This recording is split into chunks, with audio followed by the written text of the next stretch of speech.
Alright, what's up YouTube? I'm Cara Janelle. Welcome to this video. As you see by the title, it is called Dealing with Hurt and Trauma.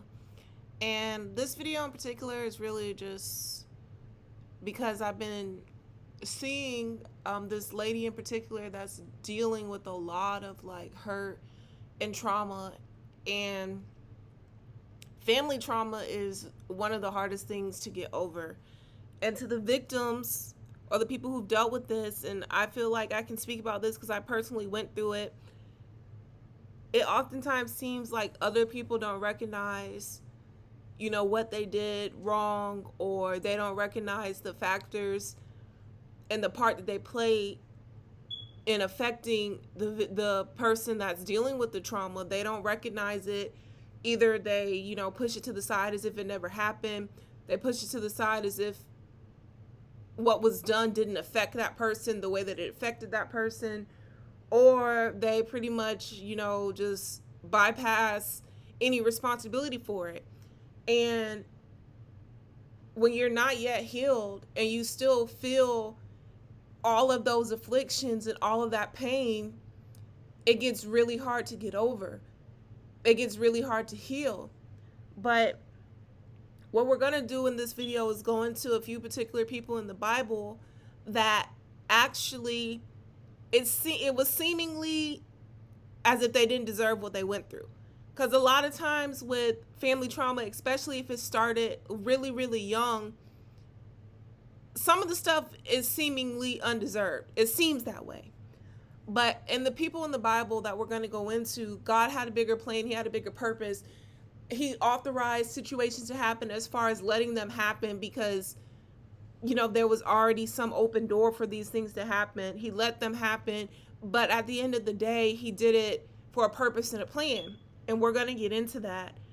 And I'm going to start by saying, when it came to me personally, dealing with family trauma and dealing with pain and dealing with all the things I went through, it wasn't until I genuinely forgave that, that hurt and that trauma and stuff went away. And I talked about this in a past video, how to genuinely forgive someone, and I'll link it below. There was a sense of compassion that really hit me when I really started, I don't even know what it was. I don't think it was, my own personal desire. I feel like the Lord just blessed me with the spirit of compassion at that time when I was really dealing with this. And I started recognizing, to bluntly say it, although some of these things were their fault, it's not really their fault. Because I just got hit with this compassion and I started thinking like, well, they went through this and this affected them and they had this type of trauma in their life. And it just started, painting this picture in my mind as if the love that I wanted from them or the love that I thought I needed or required from them, they couldn't give me because they were already broken themselves. And when I got hit with that compassion to really start seeing things that way, that's when I was genuinely able to forgive, like deep from within me, which is something we all need to do because the Bible tells us, forgive others their odds so the Father in heaven will forgive us. So forgiving other people is definitely a necessary step in our own salvation because we need his forgiveness. This person in particular that I'm talking about is not someone that I know personally, but I seen something they also said about, the church and a few things like that, which is why the church really does need to get on their post, each and every one of us. And I'm not talking about the physical church in the four walls. I'm talking about the body of Christ, because they made some comments as if, these same people that, did this stuff to me, they're in church right now. They be in church. They go to church and they're really, messed up individuals, and they just pretty much were talking about how, the how do you say it? Hypocrisy of some people who profess to believe, and then their life and their actions and their behavior go nothing along with what the Bible says. So that's something that I feel like each and every one of us as believers, as walking this thing out in Christ, especially anyone who is, being a disciple, speaking the word of God or telling people about God, we really have to get better with that. And I'm saying we, as all of us, Christ was the only one that was perfect. He was the only one that was sinless and blameless. Yes, we all make mistakes. We all have. I always want to make it known, and I feel like this is very important. I was the worst of the worst. When I tell you the stuff I did, the stuff I was into, all the type of crazy things that I don't even need to mention or bring up right now because it's not about me. I like to bring it up because I want people to know where I was. Because some people think like God can't save these like certain type of people, or that God doesn't, he can't deliver on a mass scale, but he can though. Because if he can save me, he can save anybody. He can save anybody. If he could take Paul, aka Saul, that was murdering Christians, murdering believers, and then have him have an encounter with him and change his whole life to the point that he wrote a portion of the Bible and was this great disciple and man of God, like who can't he save? He can save anyone. But I just wanted to make that comment, before I get into this video. But nevertheless, we're going to get into it, dealing with hurt and with trauma. So the person that I'm going to start with is Joseph. And I'm in Genesis chapter 37. And I'm not going to read the whole chapter. We are going to skip around a little bit for time's sake of this video. I don't want it to be too long. But just a little backstory before we get into it. Actually, let me just start. I'm going to start at verse number 5. And Joseph dreamed a dream, and he told it his brethren, and they hated him yet the more. And he said unto them, Hear, I pray you, this dream which I have dreamed. For behold, we were binding sheaves in the field, and lo, my sheaf arose, and also stood upright. And behold, your sheaves stood round about, and made obeisance to my sheaf. And his brethren said unto him, Shall thou indeed reign over us? Or shall thou indeed have dominion over us? And they hated him yet the more for his dreams and his words. Let's stop there. Joseph, right?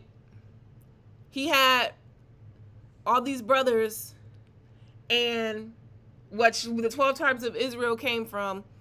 Nevertheless, Joseph started having these dreams.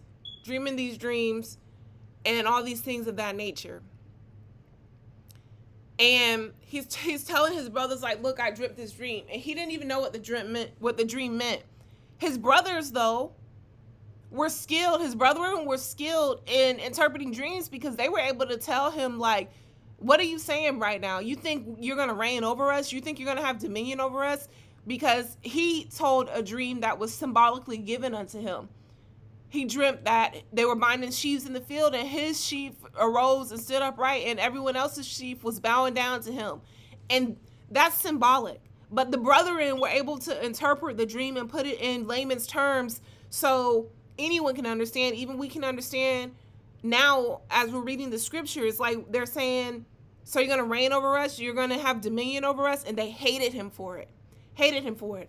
All he did was bring up something that he didn't even know what it meant. And this is why I'm building here, because sometimes when it comes to hurt and pain and trauma, it always feels undeserved. It always feels undeserved usually. Sometimes it might, but when you suffer trauma as a young child, where you're supposed to be protected and not affected by these things, a lot of times it is undeserved. And seemingly in Joseph's case, it seemed undeserved. All he did was bring up a dream that he didn't even know what it meant. Let's go to verse number 9. And he dreamed yet another dream and told it his brethren and said, Behold, I've dreamed a dream more, and behold, the sun and the moon and the 11 stars made obeisance to me. And he told it to his father and to his brethren, and his father rebuked him and said unto him, What is this dream that thou hast dreamt? Shall I and thy mother and thy brethren indeed come to bow down ourselves to the earth? And his verse number 11, and his brethren envied him, but his father observed the same. So look right here. His brethren already don't like him because of the first dream that he told. They already didn't like him actually because he was the father's favorite. But then he told these dreams, and the brothers hated him for it. They hated him for it. That's what the Bible says. They hated him because of his dreams. And then he comes back with another dream. He still don't know what it meant. But yet, this time now, the father, Jacob, he is interpreting the dream. Because Joseph, being this young kid, he didn't even know what it meant. He's just telling them, like, look, I dreamt this. And they have interpretation skills. Because, and another thing, when it comes to, you know, if you have envious family members or jealous family members, like this person was kind of stating in the things that they were saying, it's like, I often see this. I'm gonna just make it personal because I can't speak on them specifically. I often see, you know, in life, just in prior situations in my life and stuff like that, I'll be looking at people and I'll be recognizing all the great gifts in them. Like looking at friends or family or coworkers and be looking at them as like all the good stuff that I see in them. How, you know, they're so good at this, or they're so great at that, or I love the way that they do this. Like, I wish I was better in that way. And just recognizing like all the gifts that they have and the things that God has blessed them with personally. And in this situation, when it comes to Joseph's brothers and his dad, they were able to interpret dreams, which is a gift. That's not an everybody thing, because even at this point in time, Joseph didn't have that ability because he didn't know what the dreams meant. But his brothers had the gift of interpretation, yet they were so focused on Joseph's gift or what Joseph was perceived to become based off the dream, that they hated him, yet they didn't even recognize what they had going on. And sometimes we be in those situations where people are so envious or jealous of what they think you have that they don't even recognize what they have. That happens. I've been through that personally. But nevertheless, it says, and his brethren envied him, but his father observed the same. So this is just a start. It was because it's seemingly like Joseph didn't do anything wrong, right? It was just because it was perceived that Joseph was going to be great. It was perceived that Joseph had something in him. They knew what these dreams meant. They were able to interpret them. They could see the greatness that he was going to become, and they hated him for it, and they envied him for it. Because a lot of times when you deal with hurt and trauma, you might be asking yourself, why me? Why don't they like me? What did I do wrong? You can't specifically place your finger sometimes on what you did to deserve this type of treatment. That used to be a big question I had. You know, before I was able to heal from my hurt and trauma, I would wonder, what did I do? What did I do? So please tell me what I specifically did to deserve this type of treatment. Please tell me what I did wrong to make you treat me like this. Tell me. In many situations of my life, I ask these questions. Tell me what I did, or if I was asking it to myself personally, or if I was asking it to people that were, you know, hurting me at that time. What did I do? Tell me what I did. Like, I want to know what I did. Give me clear example. And in this situation, it wasn't even because Joseph did anything. They hated him and they envied him just because of what he was perceived to be, because they were able to understand his dreams and they weren't even recognizing the gifts that they had. Anyway, let's go down a little bit. So his brethren, his own family members, right? Because this person that I'm talking about is dealing with family trauma, and she be going in about it. But take a look at this. It's his own family members that are about to do this.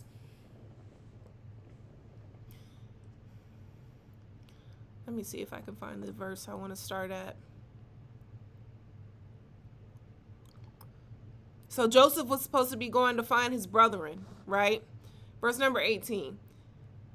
When they saw him afar off, talking about Joseph, when his brothers saw Joseph afar off, even before he came near unto them, they conspired against him to slay him. And they said one to another, behold, this dreamer cometh. Come now, therefore, and let us slay him. This is brothers now. This is brothers now conspiring to kill him. To kill him for what reason? Because his dad loved him? Because he dreamed dreams? They conspired to kill him. Verse number 20, come now therefore, let us slay him and cast him in some pit, and we will say some evil beasts have devoured him, and we shall see what will become of his dreams. I want to pay attention to the word conspired here, because when you conspire to do something, this is a premeditated thought. This is something that you have thought out in your mind and decided to do to get a particular outcome. I want to see the exact definition of conspire, if it'll let me. Make secret plans jointly to commit an unlawful or harmful act. You know, a lot of times in our life, we might be in situations where people are conspiring against us, be that whoever, whenever, families, friends, coworkers, it doesn't matter the situation. You know, sometimes we might come against that. And this person in particular, was saying like people were purposely doing things just to get to them. That's conspiring. But look, if you start, as we build, if you start looking at it like Joseph was so blessed before he even knew he was that blessed that other people were hating. Joseph had something instilled in him and he didn't even know what it was. He didn't even know what it was at this point in time, that his own family members conspired against him. This is what we got to build on right here, because like they say, a hit dog don't holler. Is that the saying? A hit dog gon' holler. When people get affected by what it is that you're doing, when people get affected by the light that you have, the blessings that you have, it's because they've been hit and they feel some type of way. It doesn't necessarily have to be something that person did. And if this person ever comes across this video, I'm not saying everything you did was right. I'm not here to judge. There was a lot of reckless stuff that was said on both sides, which is none of my business. I'm just saying that people can see the blessings in other people and they can see the gifts in other people. And some people just can't accept it. In this situation, before Joseph even could recognize how blessed he really was, his brothers, his own blood, was ready to kill him. Verse number 21. And Reuben heard it, and he delivered him out of their hands and said, let us not kill him. One of his brothers stood up for him. And Reuben said unto them, shed no blood, but cast him into the pit that is in the wilderness, and lay no hand upon him, that he might rid him out of their hands to deliver him to his father again. So Reuben's like, you know what? This still our brother. We ain't gonna kill him. We're not gonna murder him. I mean, yeah, throw him in the pit and get him out of here, but let's not kill him. I mean, I guess he spared his life, but still throwing your brother in a pit is pretty dramatic as far as I'm concerned. Verse number 23. And it came to pass when Joseph was come unto his brethren, that they stripped Joseph out of his coat. And we didn't read this part, but it's in the same chapter, I believe, in the beginning of it, where Jacob, because he loved Joseph, made Joseph this particular coat. His coat of many colors that was on him. And they took him and cast him into a pit. And the pit was empty. There was no water in it. So even though Reuben was like, yeah, let's not kill him, they still left him for dead. You put him in a pit with no water? And they sat down to eat bread, and they lifted up their eyes. Glory be to God. Glory be to God that some people were coming. And they sat down to eat bread, and they lifted up their eyes and looked, and behold, a company of Ishmaelites came from Gilead with their camels, bearing spicery and balm and myrrh, going to carry it down to Egypt. And Judah said unto his brethren, what profit is it if we slay our brother and conceal his blood? Come and let us sell him to the Ishmaelites, and let not our hand be upon him, for he is our brethren in our flesh. And his brethren were content.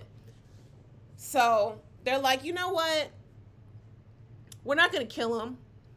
What we are going to do is sell him to these Ishmaelites, which will later sell him into slavery. But we're not going to read, that whole thing. But they eventually sold him into Egypt, and he became a slave. Why am I bringing this up? Because seemingly, Joseph didn't deserve any of this. Seemingly, you might be thinking, why would they do this to him when he didn't even do anything?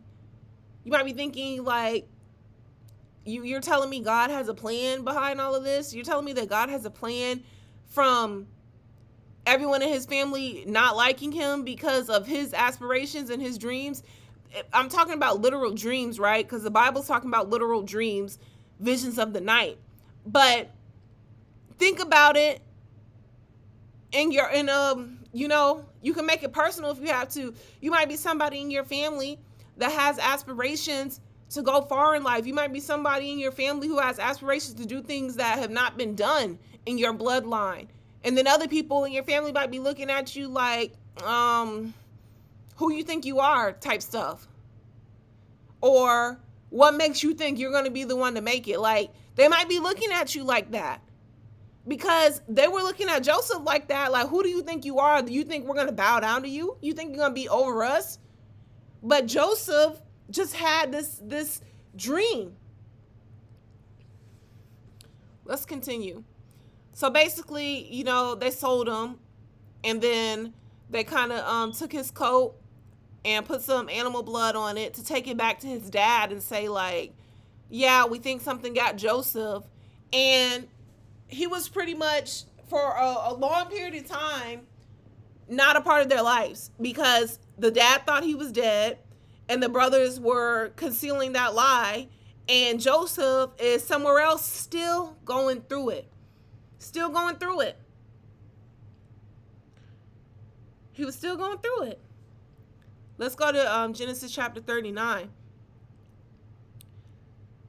Sorry, if you guys hear squeaking, it's this couch that I'm sitting on, so that's what that is. And Joseph was brought down to Egypt. We're in Genesis chapter 39, starting at verse 1. And Joseph was brought down to Egypt, and Potiphar, an officer of Pharaoh, captain of the guard, an Egyptian, brought him of the hands of the Ishmaelites, which had brought him down thither. Remember, his family sold him to the Ishmaelites, and now he's being sold basically to the Egyptians. And the Lord was with Joseph, and he was a prosperous man, and he was in the house of his master, the Egyptian. So the Lord sold him. Jesus, please help me, Lord God. His family sold him, but the Lord was with Joseph. Verse number 3. And his master saw that the Lord was with him, and that the Lord made all that he did to prosper in his hands. Pay attention to this. Pay attention to this part. The Lord was with him, right? And everything he's put in his hands to, everything he's really putting his effort into is prospering, because the Lord was with him. Jesus. And Joseph found grace in his sight, and he served him, and he made him overseer over his house and all that he had put into his hand. And it came to pass from the time that he had made him overseer in his house and over all that he had, that the Lord blessed the Egyptian's house for Joseph's sake. And the blessing of the Lord was upon all that he had in the house and in the field. So you're telling me that even though they hated on Joseph so bad, that Joseph got moved to another situation, and The Lord was moving with Joseph so heavy that he received grace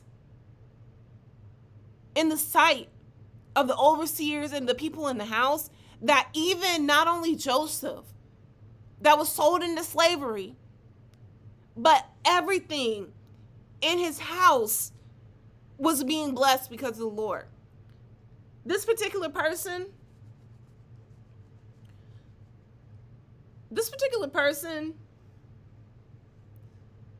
that I'm talking about, there's this particular scripture in Isaiah 58, and it talks about fasting, but then as it gets into the latter part of that chapter, it calls the fasting, I don't know, let me get it. The repair of the breach. Let me go to it.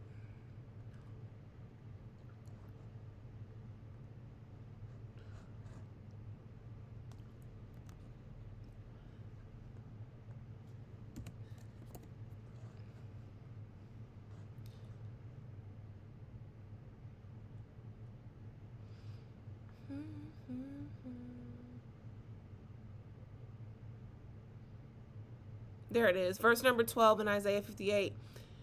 And they that shall be of thee shall build the old waste places. Thou shalt rise up the foundations of many generations, and thou shalt be called the repairer of the breach and the restorer of paths to dwell in. This person in particular that I'm talking about, I don't know them personally, but I know what they show.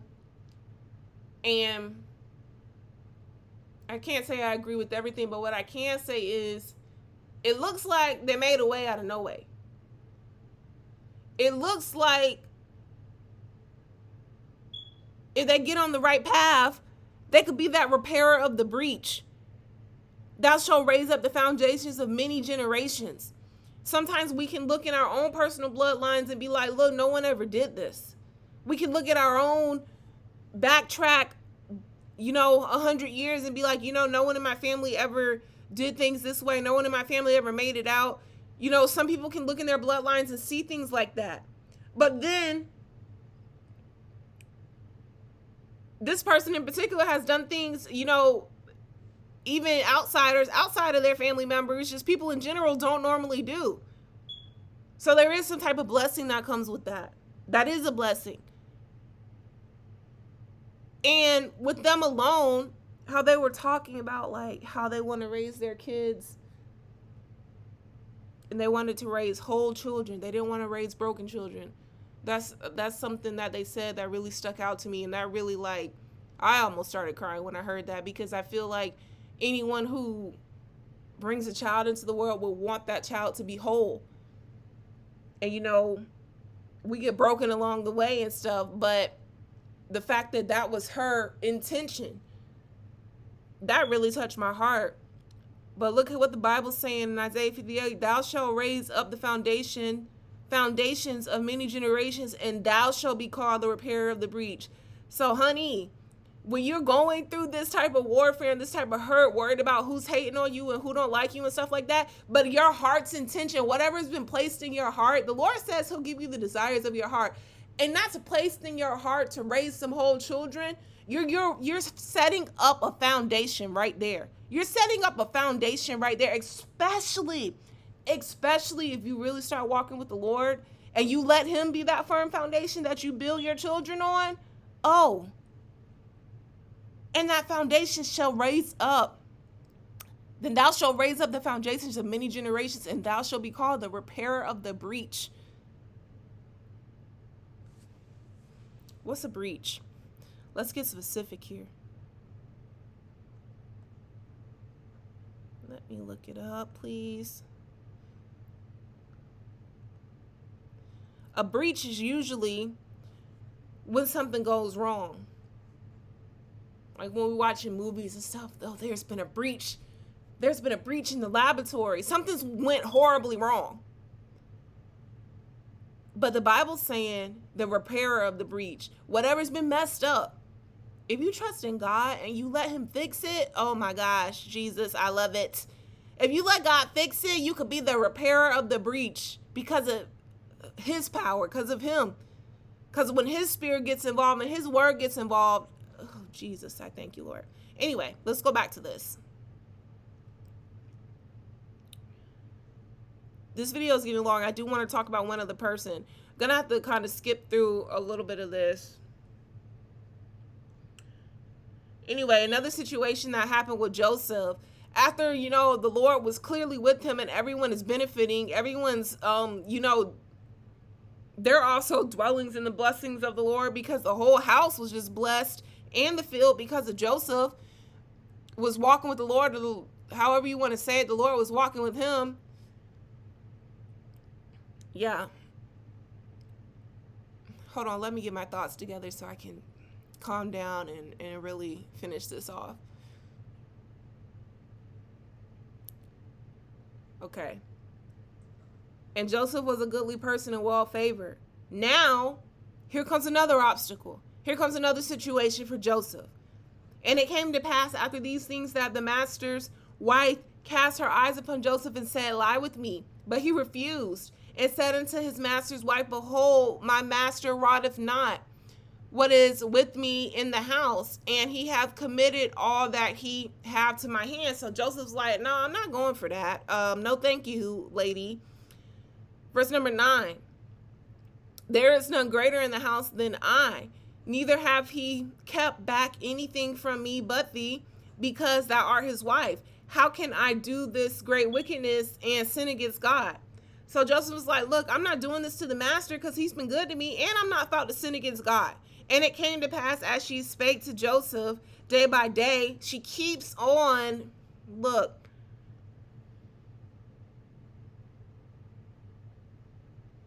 Sometimes we get in these obstacles where it's a constant. Every day you got to make the choice. Am I going to walk out what's right, or am I going to fold? Every day. It said, and it came to pass, she spake to Joseph day by day. Day by day, this lady was not letting it go. That he hearkened not unto her to lie by her or to be with her. So Joseph's still not going for it. And it came to pass about this time that Joseph went into the house to do his business, but there were none of the men of the house there within. So now Joseph is like, oh, I got stuff to do, but there ain't no other men in the house. And she caught him by his garment, saying, lie with me. And he left his garment in her hand, but fled and got him out.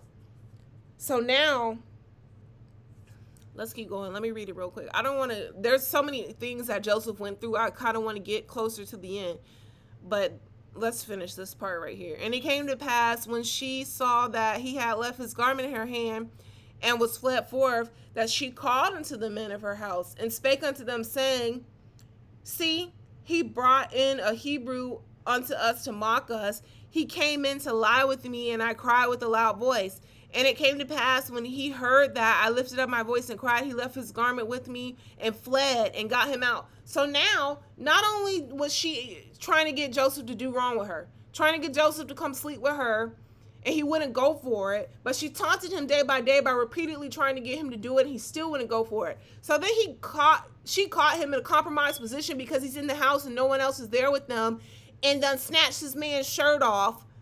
And now Joseph still got away. He ran, and she made up a bold-faced lie to save herself. Why am I saying it the way that I'm saying it? Because particularly when this person be telling, sometimes we end up in situations where people will boldly lie to try to save themselves in the situation. Because, you know, Joseph ran out in the field, but she has his shirt, so people might be questioning, like, you know, what happened here? Why do you have his shirt? What's going on? So to save herself in the situation, she just lied. She just lied. What happened? But this is another obstacle that Joseph is going through, because this is affecting him, but yet he wasn't doing no wrong.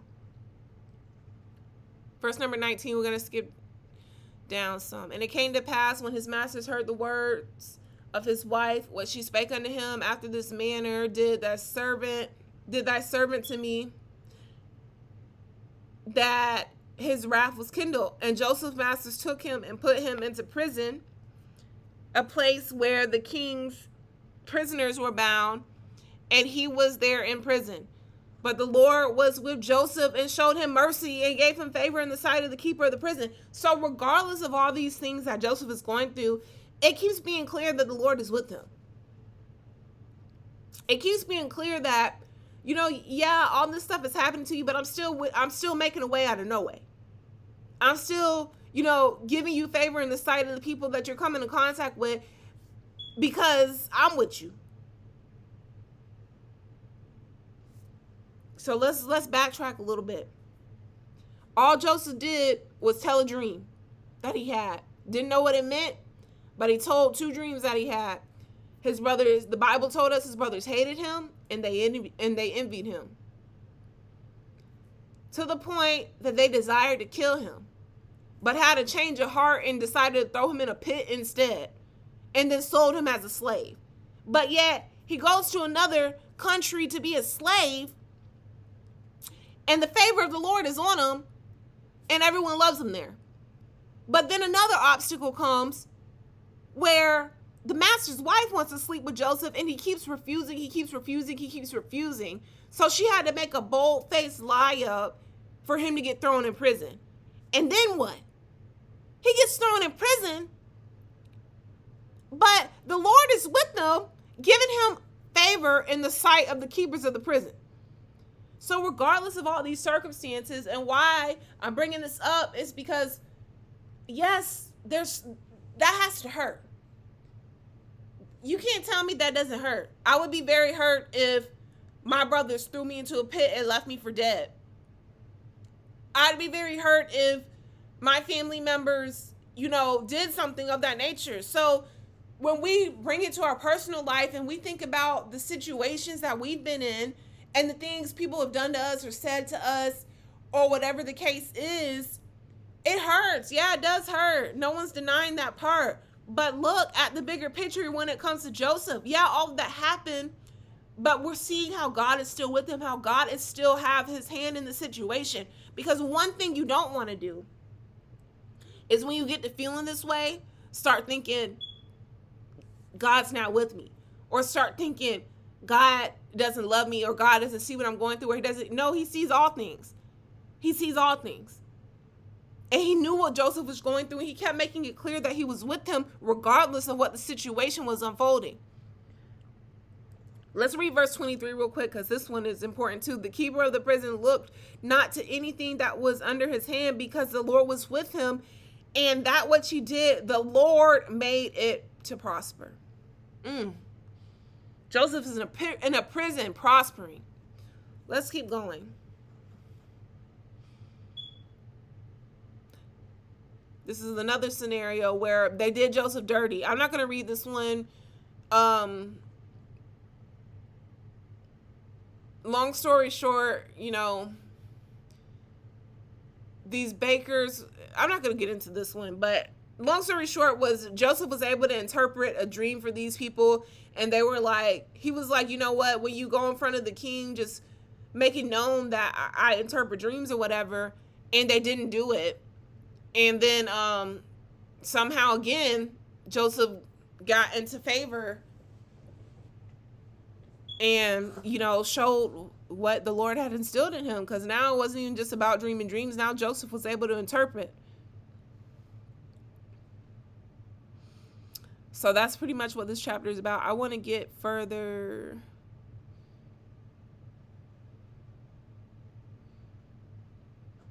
Oh, there we go. Yeah, so after he interpreted that dream, it said, yet did not the chief butler remember Joseph, but forgot him. So Joseph was still, you know, stuck in prison. Genesis 41, and it came to pass. Now Pharaoh's dreaming a dream, and Joseph, you know, then somebody remembered, oh, Joseph interprets dreams, and they got him.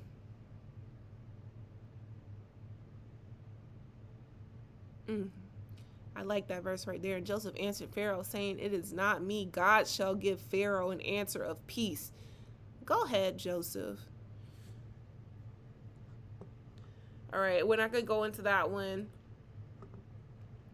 But just know that those bakers had did Joseph dirty because they had forgot about him and left him. And it seemed like he was doing everything right. Joseph's still going through it, though.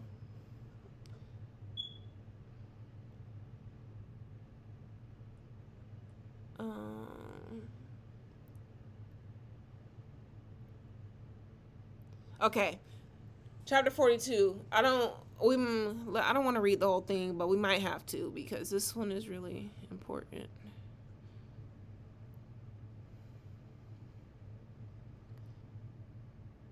All right, let's just start at verse number 6. And Joseph was the governor over the land, and he it was that sold to all the people of the land. And Joseph's brethren came and bowed down themselves before him with their faces to the earth. And Joseph saw his brethren, and he knew them, but made himself strange unto them, and spake roughly unto them. And he said unto them, Whence come ye?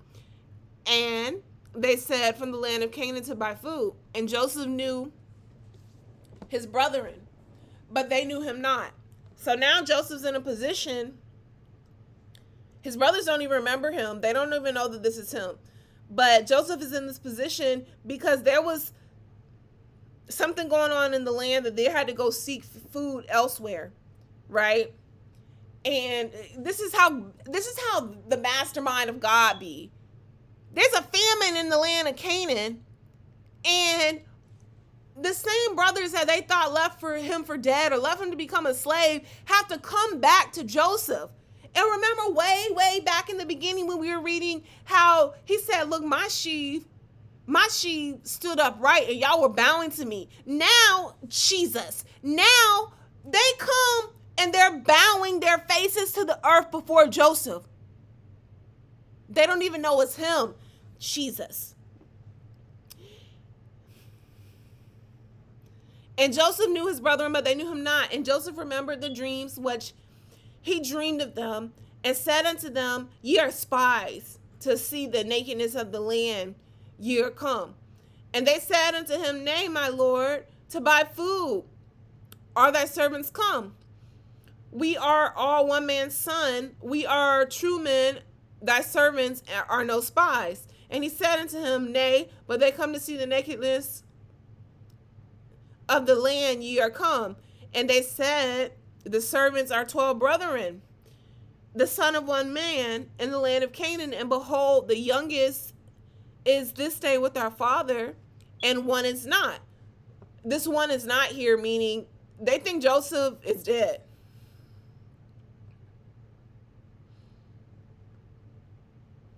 And Joseph said unto them, well, not they think Joseph is dead. They done told everybody the story that he was dead.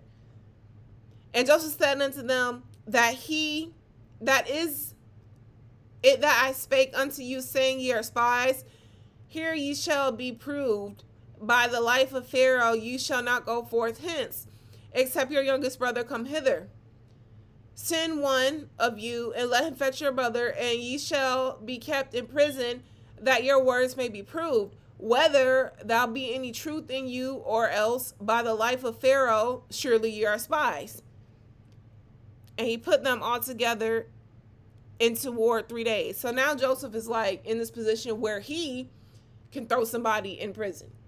So he's like, all right, y'all are spies, but he knows they're not spies because he recognizes them as his brothers. But mind you, he's in this position now that they really are bowing down to him. And he's in this position now that even though they threw him in a pit, he's throwing them into prison. But there's a bigger picture behind this, because he's doing this because he wants to see his younger brother and he wants to see his dad. Which we're not going to read the whole thing. Anyway, they end up, Jacob was really not happy about sending Benjamin out there, because he's like, look, Rachel, his wife that he loved, if you know the story about Jacob, which that'll be too long to get into, but Rachel only had 2 sons for him, and the other 10 sons were from other places, Leah, and then those handmaids or concubines or whatever you want to call them that he had. Nevertheless, Jacob had Rachel, and Rachel had Joseph and Benjamin. She died in childbirth with Benjamin. As she spoke, that she's like, give me children or at least I die, which I don't even know why she would say that. Anyway, she died giving birth. And Benjamin was the very youngest, but Joseph was very much loved by Jacob because Rachel couldn't have any babies, and it took a long time for her to get this child. And when she finally was finally pregnant and had Joseph, his father loved him and his mother too. But anyway, let's keep going. I don't want to read this whole chapter.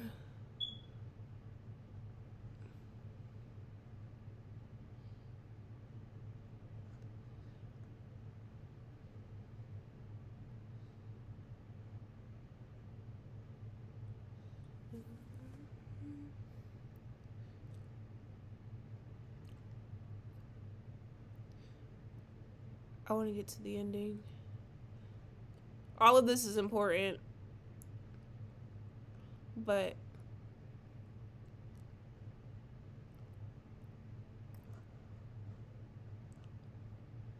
okay. So finally, here in Genesis chapter 44, oh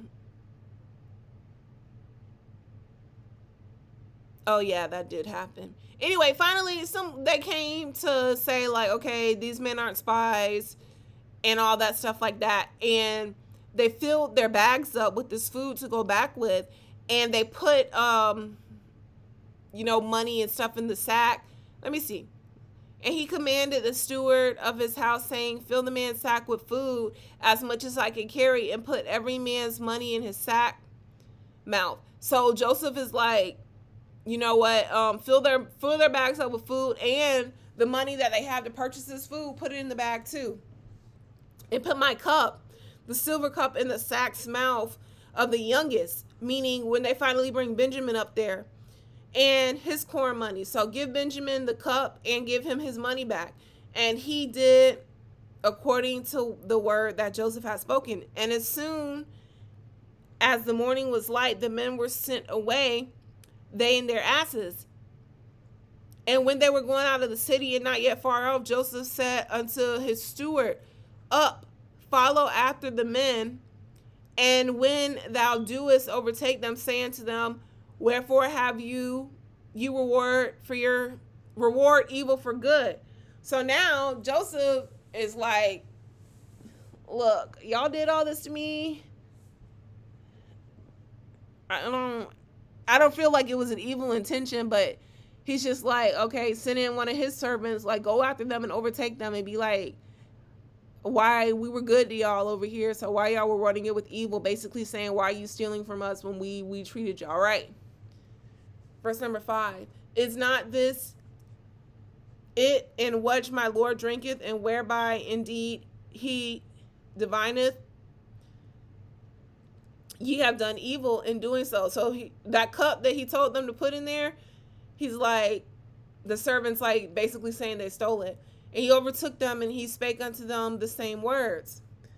And they said unto him, wherefore saith my Lord these words? God forbid that thy servant should do according to this thing.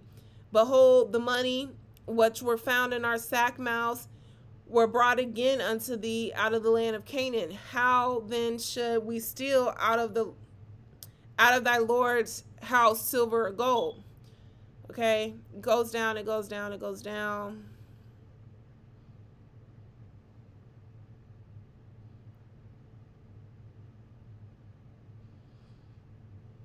This is a long story. Anyway, they came back and he wanted them to leave Benjamin over there. Here we go. Genesis chapter 45. Then Joseph could not refrain himself before all them that stood by him, and he cried, cause every man to go out from me. Cause every man to go out from me, and there stood no man with him, while Joseph made himself known unto his brethren. And he wept aloud, and the Egyptians and the house of Pharaoh heard. And Joseph said unto his brethren, I am Joseph, do if my father yet live? And his brethren could not answer him, for they were troubled at his presence. Why? Why are we bringing this up right now? Because Joseph, remember way back, I got to bring it up again, but remember way back when we first started reading about Joseph, his brothers hated him. They envied him. They wanted to kill him. People been lying on Joseph. People been doing Joseph dirty. Now Joseph's in this position because God was walking with him. Now Joseph's in this position that they're troubled at his presence. These same brothers that envied him and wanted to kill him, they're troubled at his presence, right? But Joseph just is happy to see his family. And Joseph said unto his brethren, come near to me, I pray you. And they came near, and he said, I am Joseph, your brother, whom ye sold into Egypt. Now therefore be not grieved nor angry with yourselves that ye sold me hither, for God did send me before you to preserve life. Read this part again. For God did send me before you to preserve life. Meaning God had a plan in all this.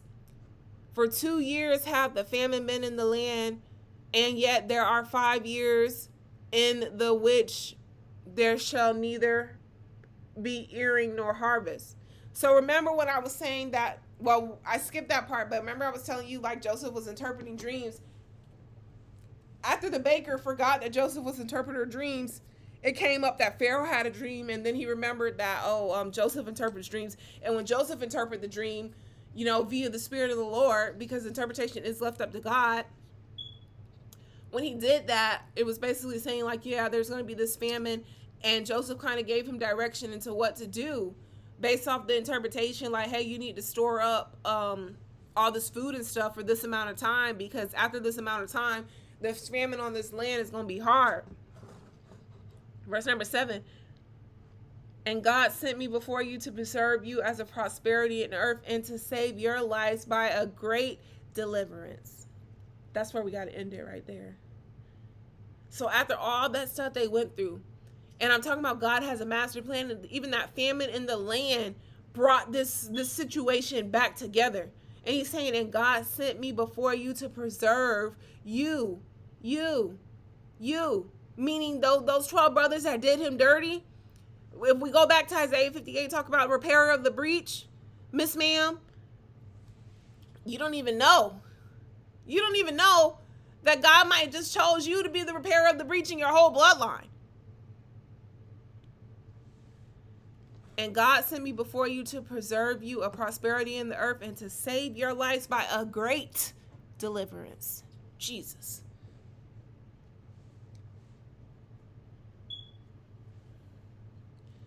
I love that. I wanted to get into Hagar. This video is getting long. I don't want to make it more than an hour, but I do want to bring up one other verse. That verse that says, count it all joy.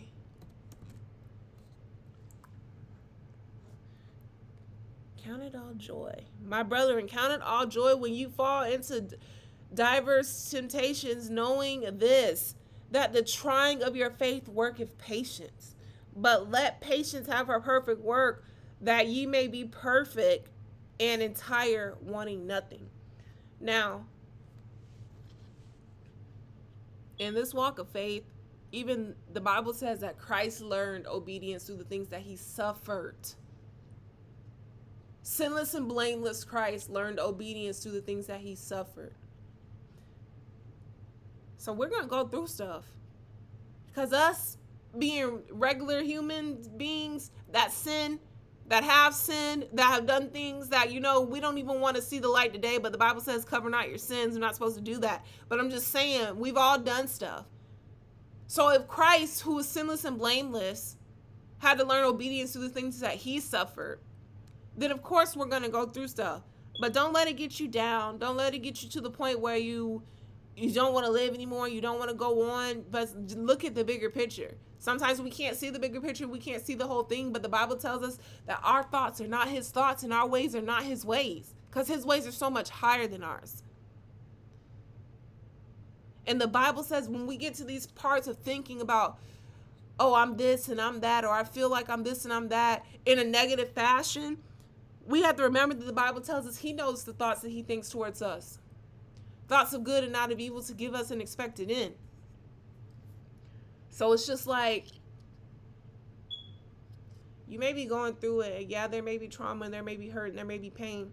But when you look at the people in the Bible who experience stuff that we probably can't even imagine going through, that, you know, the stuff that we're going through, yes, it hurts very bad and it feels like we're not going to make it through or it'll never change and it'll never get better. It will.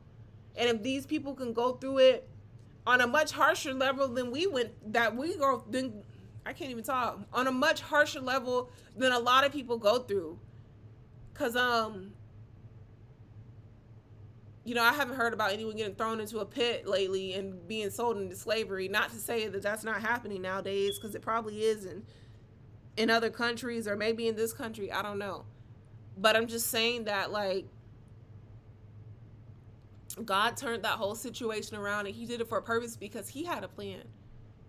So sometimes when we face these situations, we don't recognize, and it's, you know, we don't recognize what God's doing, and that's okay. But I just don't want this person to give up. I don't want this person to think that, you know, it's all them and it's all their fault. And I'm sure, you know, you've made some mistakes. We all have. But sometimes it's just like orchestrated chaos, allowed chaos. Like, God allows things to happen sometimes because he has a purpose and a reason behind it. Nevertheless,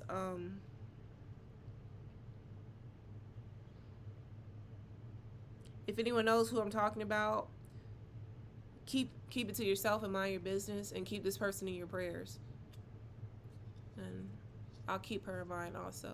Until next time, I'm Car Janelle. Bye.